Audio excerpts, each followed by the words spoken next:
Today, we will examine a test report presented by the Hong Kong Consumer Council concerning the performances of 7 mirrorless cameras. And after reading the report, I appreciate its simplicity and practicality, and I have a few further thoughts and suggestions. If you are having an interest in these 7 cameras, or you are going to buy a new camera, it might be worthwhile for you to take it as a reference.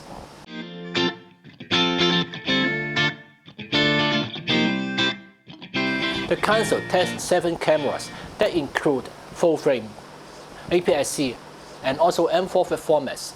And regarding the full frame, there are the Nikon Z6 Mark II, Z7 Mark II, and the Sony A7C. For APSC, there are 2 Fujifilm cameras, the X-E4, X-S10, and also one Canon M50 Mark II.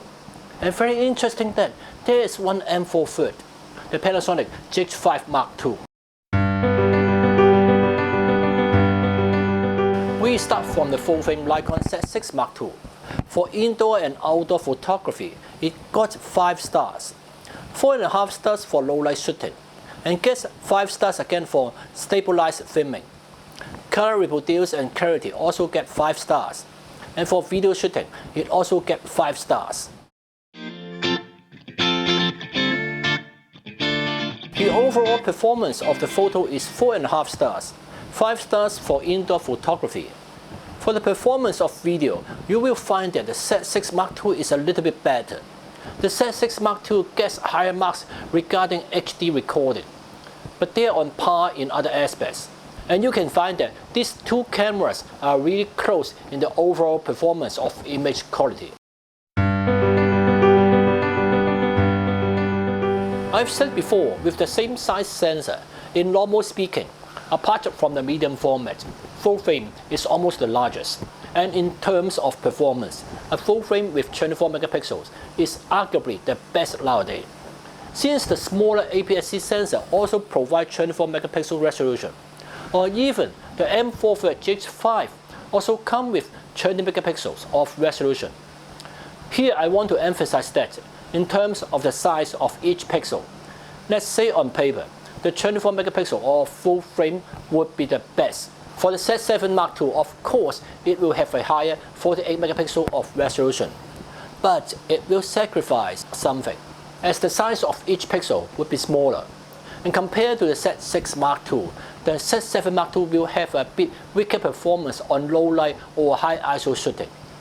It was verified again in the report that if you prefer a higher resolution camera, you have to trade off the low light performance a bit. But not much, I think it's around 1 to 1.5 stop of ISO. Okay, it comes to the Sony A7C. You may find that the performance is just similar to the 2 Nikons. For both indoor and outdoor photos, it gets 4.5 stars. Seems the Nikons are a bit better. Color reproduce and clarity also get 4.5 stars. And for the video performance, you may find that for its HD or UHD videos, it gets higher marks than the 2 Nikons.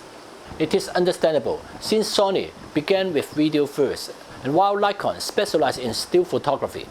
So Sony will have a bit of advantage on the video front. You will find that the overall performance of the X-E4 is not bad, 4.5 stars. It gets 5 stars of its photography performance, though it's just an APS-C camera. Even with the color reproduction and the clarity only get 4.5 stars, the overall performance is very good indeed. For video, the UHD shooting also gets 5 stars. I really think this X-E4 is quite good. And thus, after reading this report, many people think that the price-cost ratio for this camera is very good. And we now come to another Fujifilm camera, the X-S10. Overall, the photo performance gets 4.5 stars. And it seems the performance is on par with the Sony A7C. For video filming, just a bit strange, the performance is a bit poorer than the X-E4. But overall, it still gets 4 stars for the video performance. Within this report, the cheapest camera is the Canon M50 Mark II. And let me tell you first, indeed, the M50 Mark II gets no big difference regarding the performance to the M50 Mark I. Just a bit improved for certain aspects, especially it can be a streaming camera now. And it just also implies that the performance of the M50 Mark I is just similar to this Mark II machine. There won't be a big difference regarding the image quality. Although it's the cheapest one here, the overall performance is not bad. It gets 4.5 stars for photos. And for the clarity of photos, it even gets 5 stars. Even better than the X-S10, the other same APSC camera. And unbelievable, its photo clarity gets higher marks than the Sony A7C. But the performance of video is a bit poorer than the others, only 4 stars for both HD and UHD video.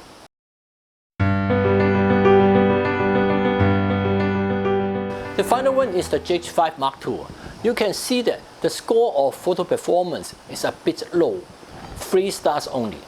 For low light shooting, it gets also 3 stars only. The best performance of the GH5 Mark II itself is the photo clarity, which gets 5 stars. And regarding the video filming, no matter that is 1080p or 4K, it gets 4.5 stars. I want to raise another point that the 20 megapixel resolution of this GH5, which is only an M4 size sensor, if we make it equivalent to the full frame size, it is equal to an 80 megapixel resolution sensor. Since in terms of surface area, M4 only gets 1/4 of the full frames. Thus, every single pixel in this resolution is much smaller. That's why when the resolution of an M4 sensor is raised, the low light and high ISO performance will be comparatively worse.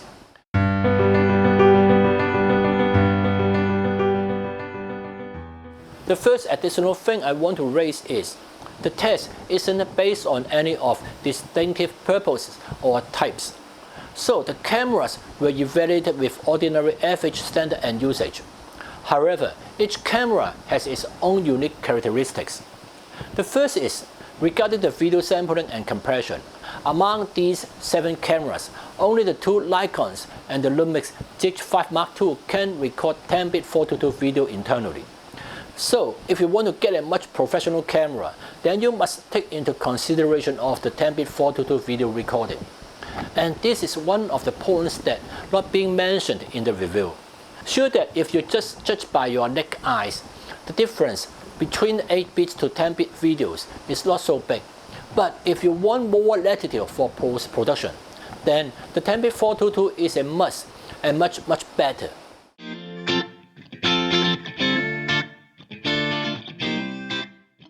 And for the above 7 cameras, they all have lock gamma. The Nikon get N-lock, Sony S-lock, F-lock for Fuji, and V-lock for Panasonic. And if you want to shoot with lock gamma profile, it's really better and even a must for you to shoot with 10-bit 4:2. Otherwise, color banding will be easily occurred with 8-bit compression.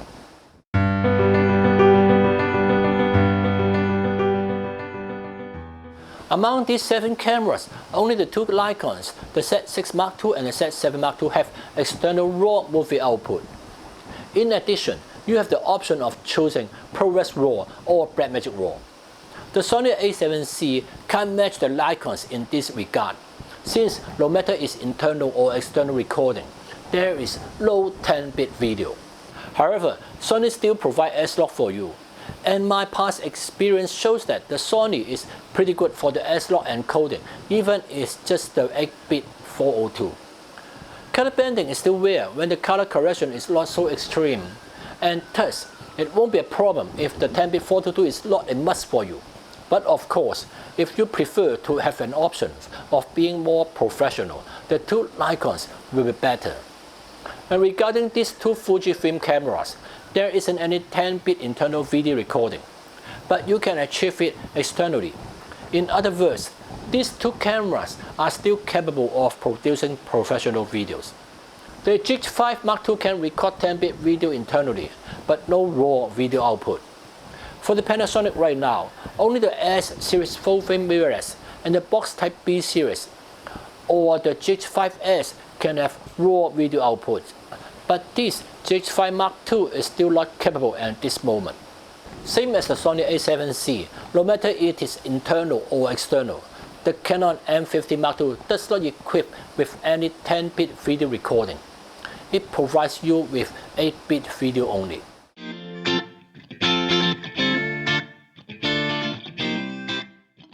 I want to say something about the Canon M50.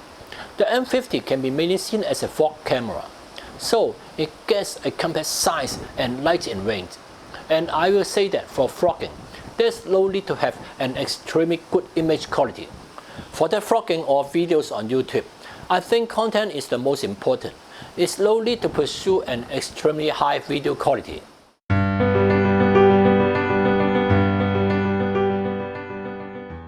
If I judge with the price as a priority, I think that the Fujifilm X-E4 gets the highest cost-performance ratio.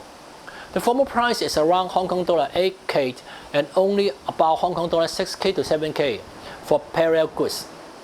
And simply for this price, you can get a camera that seems to be competitive with the flagship model of the other brands.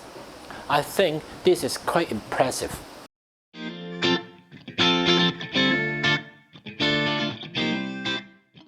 And if I judge with the overall performance, the honor will go to the Nikon Z6 Mark II. It's not outrageously expensive.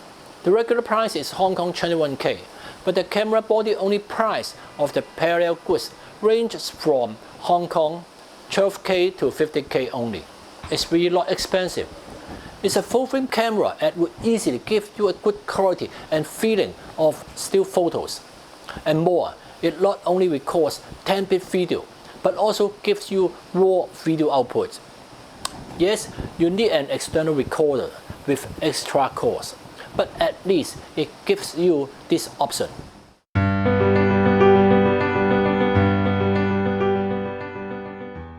Among these 7 cameras, 4 of them are Mark II machines. The Nikon Z6 Mark II, Z7 Mark II, Canon M50 Mark II, and the Lumix GH5 Mark II. What does it tell us? With technology at such a high level, it's hard to get a breakthrough. In the case of the camera sensor, it's not as easy again to have a revolutionary improvement. So, what can the manufacturer do is just trying to enhance the hardware as well as the software performance a bit. And thus, it also tells us that regarding the image quality, there won't be a big difference between the Mark I and Mark II machine. So, if you don't mind that's not the most updated machine, you could use a cheaper price to buy a Mark I camera. Maybe what you will miss or lack is lesser focus points, the focus speed is slower, or lesser burst shooting rate. But if you are not chasing for an extremely good performance, those Mark I machines could be considered.